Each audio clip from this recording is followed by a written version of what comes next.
Egemендүүлүк алган жылдардан бeri Кыргызстанда эбегейсиз көп байлык чогулткандар аз эмес. Элибиз алардын ким экенин, кандай жол менен bir күндө байып, bir түндө тамекиге акча таппай жүргөндөр мультимиллионерге айланганын билишет. Ошол бир уч байлардын доору катуу өкүмүн сүрүп келди. 200-300дөй үй бүлөдөн турган ал заманбап байманаптар кыргыз элин каалагандай кылып калчады. Калчаганда ошол баягы эле жазылбаган мыйзам менен булар бир эле учурда бай дагы болуп эсептелди, ошол эле учурда бийликте да отурушту.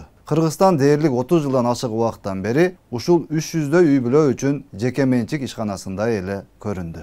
Бийликтин кайсыл бутагында болбосун жалаң гана ушул байманаптардын өздөрү, уулдары, кыздары, күйөө балдары, тага жээндери жана башка тууган туушкандары отурушту. Карапайым эл негизинен шайлоо учурунда гана керек болуп, кара жумуш үчүн тартылбаса, башка маал кыргыздын карапайым элинин таламын чындап талашкан, элге болсун, эл өссүн, эл өнсүн, биз эле баарын талап тоноп ташып жеп уурдап байып жүрө бербейли деген заманбап байманап болбоду.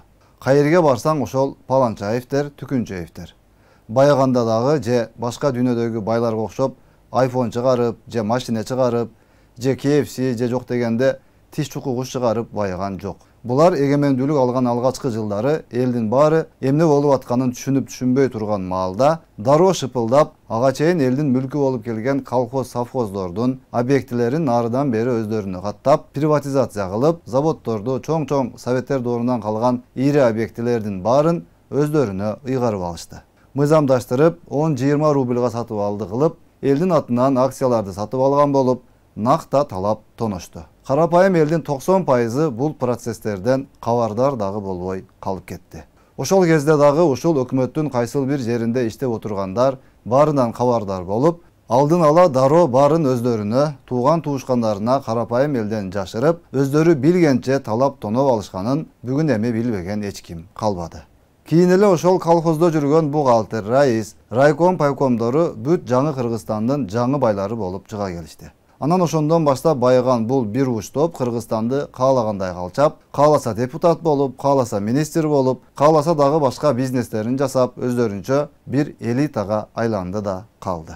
Ачындап келгенде булар элита эмес, бизнес кылып байыган бизнесмен эмес, накта кыргыздын мүлкүн куйтуланып, талап тоноп алган, пысмыйып элден жашырып, аукцион өттү, ачык сатып алуу болду деп алдап, элдин ырыскысын арам жол менен өздөрүнө ыйгарып алган накта уурулар гана болгонун кыргыз эли бир аз кечирээк түшүнүп калды окшойт.